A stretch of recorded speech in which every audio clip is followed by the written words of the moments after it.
The state police was not one of the things that we had. Now it's a new day, and it is said that in principle the state and the federal governments are in agreement. But let me go to the question of because of the dire security situation, people think that we should have had the state police since yesterday.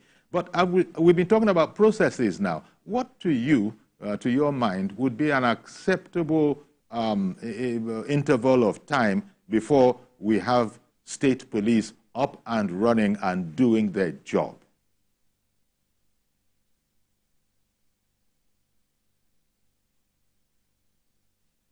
For the simple reason that Nigerians are dying, and anything we need to do to improve or reduce the number of Nigerians dying should be done speedily. And if we agree that this is one element, and I agree that improving policing, mind you, I'm using the word policing, I'm not using the Nigerian police force, is one key area to improve internal security. There is no other area that would improve internal security as much as if we improve policing. And so to that extent, I think speedily. And so that means this conversation that the presidency, the leadership in the executive arm of government in security and the governors have started should be given the teeth that it deserves to move it very fast.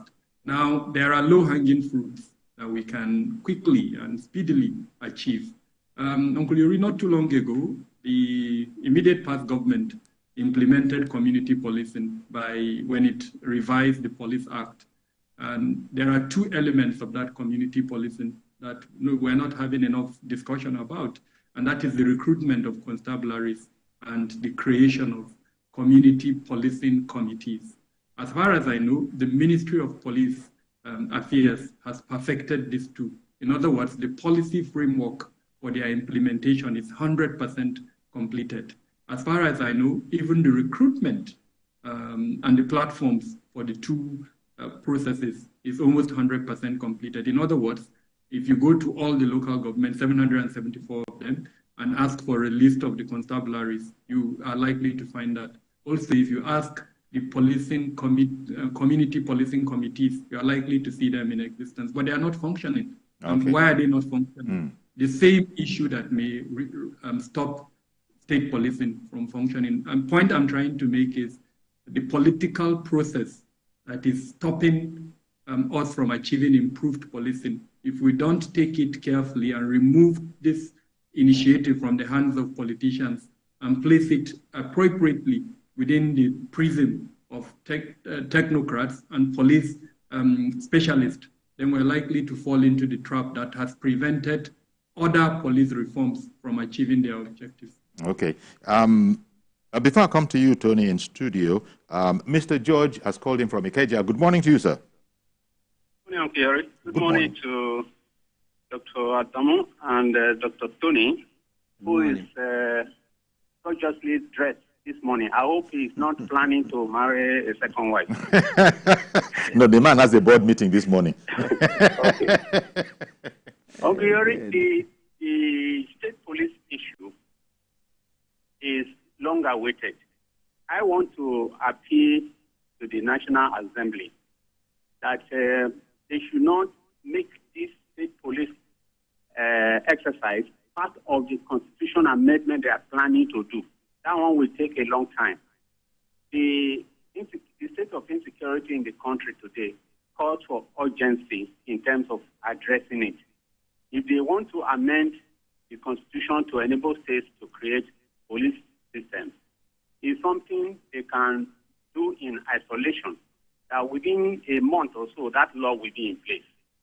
The states, many of the states already have some form of policing that they just need to formalize.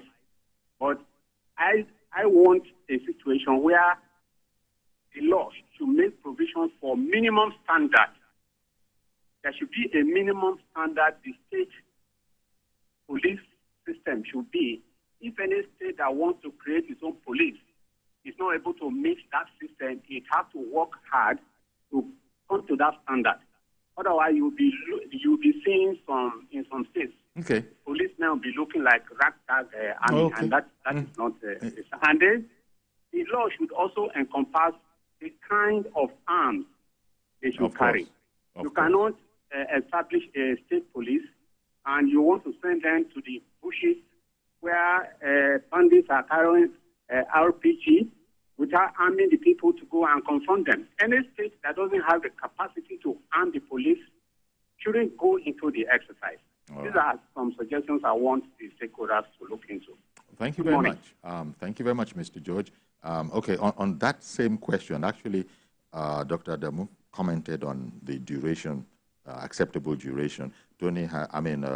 George has done so. So bringing the question to you, Tony was saying that, look, it can be done in a month if we want. What are your ideas on how long it should be before they are up and running? You know, there's what we call the executive bill. Executive bill, incidentally, are the fastest bills in the National Assembly because it comes directly from the presidency. And it is attended to speedily, basically for the purpose of the functionality of the government. Having said so, if we are looking at this from that perspective, that means that we are going to be gaining time. But if we also look at the very fundamental issue Dr. Adamu raised, the issue of politics in security, it happens, unfortunately, to be the major impediment, not just in security, but even in national development. There are regions that want to move, with the speed of light. There are regions that are crawling, and there are regions that are, dragging other regions back or other states back. So it's good that in principle all the state governors have agreed. Now, if they have agreed, I think, if you ask me, that they should allow those that are experts and professionals in this field to do the rest. You have agreed. Let them do the rest. Leave the issue of ethnicity, leave the issue of religion, the issue of politics, leave it out of it. Let this thing be core, pure security issue. With that, we'll be able to gain time. Because if you ask me now what time frame, my own time frame would be as short as maybe 3 months from now. We should hear that all the states in this country have floated their own state security police apparatus and all those stuff like that. Assuming that all of them are ready. It's a point that George made. No, you see, that them being ready. At different levels of readiness. Yes, different levels of readiness. But I think that I will also want the federal government to look at the possibility of a takeoff grant. For each and every one of the states. For exclusive use in this project. Yes, for exclusive use, well monitored by the federal government. If the government wants to really key into that timing, believing it very well, key into that timing, they should be able to have a takeoff grant for all of them. Because if there's no takeoff grant, that excuse will crop up. It could be a problem. Ada in Jos, good morning.